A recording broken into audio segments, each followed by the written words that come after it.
श्री गणेशाय नमः। यदि घर में सभी सदस्य, जितने घर में सदस्य रहने वाले हैं, सभी सदस्य का विकास रुक गया हो, कोई सदस्य उसमें विकसित नहीं हो पा रहा हो, कभी कभी ऐसा हो जाता है, तो उस स्थिति में विचारणीय बात होता है कि आखिर दोष कौन सा है। व्यक्तिगत किसी व्यक्ति का को दोष कष्ट हो तो दोष कुंडली के द्वारा भी निकाला जाता है, लेकिन सामूहिक विकास भी कभी कभी अवरोध घर में हो जाता है और सस बरकत कुछ भी नहीं हो पाता है, ऐसा कभी देखा गया है।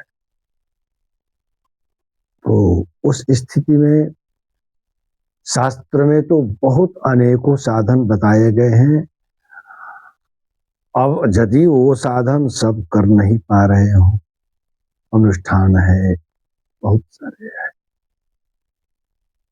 कोई अनुष्ठान कर लीजिए, बढ़िया दुर्गा सप्तशती का पाठ करा लीजिए, बहुत सारे अनुष्ठान है जो कि घर की स्थिति को सुधारा जा सकता है, बढ़िया किया जा सकता है।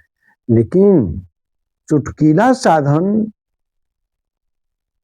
देखना है कि चुटकीला साधन कौन है जो बहुत कम लागत में और कार्य की सिद्धि हो जाए, घर में सब लोग बढ़िया विकास करें, सब लोग संतुष्ट हो जाएं।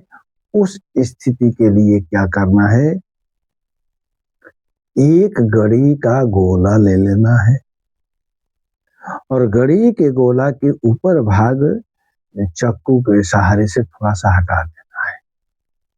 उसमें किशमिश और चीनी, खाड़ मिलाकर और फिर जो आप काट कर हटाए हैं जो भाग, फिर उस पर चिपका दीजिए।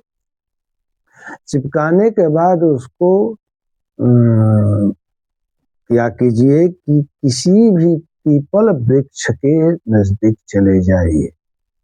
रविवार नहीं होना चाहिए, रविवार के अलावे कोई दिन पीपल वृक्ष के नीचे चले जाइए और अपने बीता से एक बीता नीचे खाद खोनिए, गड्ढा खोन दीजिए और उस गड्ढा में उस नारियल को स्थापित कर दीजिए।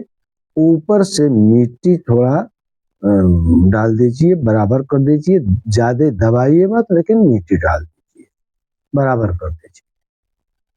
घर पर चले आए और घर पर आने के बाद एक माला नमो भगवते वासुदेवाय,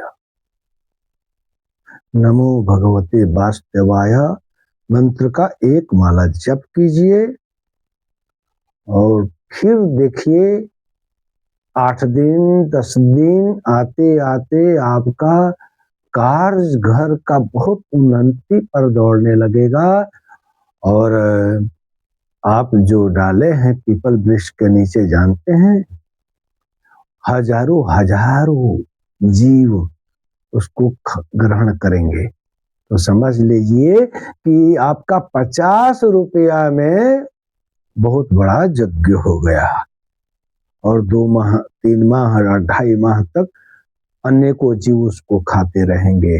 आपका यज्ञ कितना सुंदर हुआ और कार्य की सिद्धि हो जाती है। जय हनुमान।